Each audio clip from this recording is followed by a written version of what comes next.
Harta dalam perkawinan. Mengenai harta benda dalam perkawinan, ada perbedaan yang cukup mendasar antara KUH Perdata dan Undang-Undang Perkawinan. Selanjutnya akan dibahas mengenai harta perkawinan di dalam KUH Perdata dan Undang-Undang Perkawinan Nomor 1 Tahun 1974 tentang perkawinan. 1.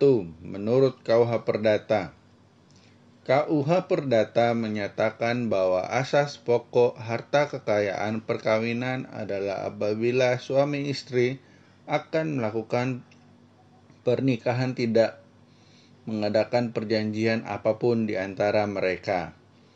Maka akibat dari perjanjian itu adalah percampuran kekayaan suami istri menjadi suatu kekayaan secara bulat, milik mereka berdua bersama, dan sebagian masing-masing atas kekayaan bersama itu adalah setengah bagian.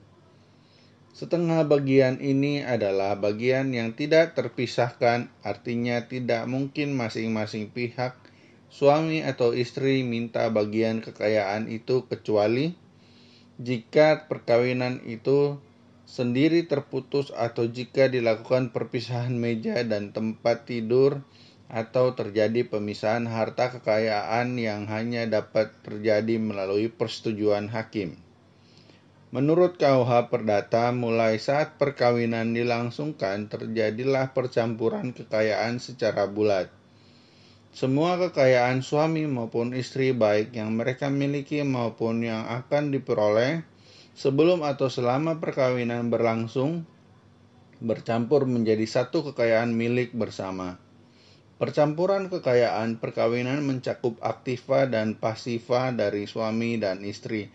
Dalam pasal 119 ayat 1 KUH Perdata disebutkan, mulai saat perkawinan dilangsungkan, demi hukum berlakulah persatuan bulat antara harta kekayaan suami dan istri. Sekedar mengenai itu, dengan perjanjian kawin tidak diadakan ketentuan lain. Menurut ketentuan pasal tersebut, di atas tersimpul suatu asas bahwa antara suami istri di dalam perkawinan terdapat persatuan bulat harta kekayaan kecuali jika diadakan perjanjian kawin sebelum perkawinan dilangsungkan. Hal ini berarti bahwa dengan perkawinan antara suami istri, maka seluruh harta mereka dileburkan menjadi satu. Dengan demikian, pada prinsipnya di dalam suatu keluarga terdapat satu kekayaan milik bersama. Dari ketentuan pasal 119 ayat 1 KUH Perdata tersebut dapat disimpulkan bahwa KUH Perdata memiliki asas A. Adanya persatuan atau percampuran seluruh harta kekayaan untuk selama perkawinan berlangsung. B. Atau diadakan pemisahan baik seluruhnya maupun hanya sebagian yang dinyatakan dalam suatu perjanjian kawin sebelum, dan perjanjian kawin tersebut harus dibuat dalam bentuk notaril. Tidak hanya sampai situ, pasal 120 121 KUH Perdata juga mengatur mengenai persatuan harta kekayaan, di mana pasal 120 KUH Perdata mengatakan sekedar mengenai laba-labanya, persatuan itu meliputi harta kekayaan suami dan istri, bergerak dan tidak bergerak, baik yang sekarang maupun yang kemudian, maupun pula yang mereka peroleh dengan cuma-cuma, kecuali dalam hal terakhir ini yang mewariskan atau yang menghibahkan, dengan tegas menentukan sebaliknya.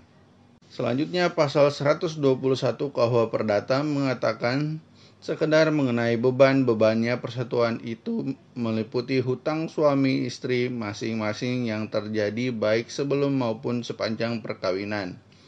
Beban-beban persatuan meliputi semua hutang-hutang suami istri, baik yang telah dibuat sebelum keduanya menikah maupun hutang-hutang yang dibuat sepanjang perkawinan mereka. Hutang-hutang tersebut dapatlah timbul karena bermacam-macam alasan, di mana tidak hanya hutang-hutang yang didasarkan atas perjanjian, tetapi meliputi juga hutang-hutang yang timbul karena antara lain 1. Denda-denda, 2. Penggantian kerugian karena onrek matikdat, 3. Beban-beban yang melekat pada warisan ataupun hibah yang jatuh dalam harta persatuan. Dari kedua pasal tersebut di atas dapat kita simpulkan bahwa pada asasnya persatuan harta suami istri bersifat seluruh dan serba mencakup. Sebab ia meliputi baik yang sudah ada pada saat perkawinan maupun yang akan muncul sepanjang perkawinan mereka. Lanjut dari itu, pasal 122 KUH Perdata juga mengatakan segala hasil dan pendapatan seperti pun segala untung dan rugi sepanjang perkawinan harus diperhitungkan atas mujur malang persatuan. Maksudnya adalah pun segala keuntungan yang didapat maupun kerugian yang diderita sepanjang perkawinan mereka adalah merupakan keuntungan yang didapat maupun kerugian yang ditanggung harta persatuan, termasuk di dalamnya modal maupun bunga. Namun ada suatu pengeluaran yang oleh undang-undang dengan tegas dinyatakan menjadi beban ahli waris, yaitu ongkos-ongkos penguburan, dengan ketentuan di mana pembentuk undang-undang hendak menyatakan bahwa ongkos-ongkos penguburan bukan merupakan beban harta persatuan atau bukan beban harta warisan. Menurut pasal 119 ayat 2 KUH Perdata bahwa persatuan harta bulat antara suami istri bersifat tetap sepanjang perkawinan. Suami istri tidak dapat mengadakan perubahan sekalipun atas dasar persetujuan suami istri. Hal ini menunjukkan ketegasan dari pembuat undang-undang yang tujuannya melindungi keutuhan harta perkawinan sehingga akan melindungi pihak ketiga.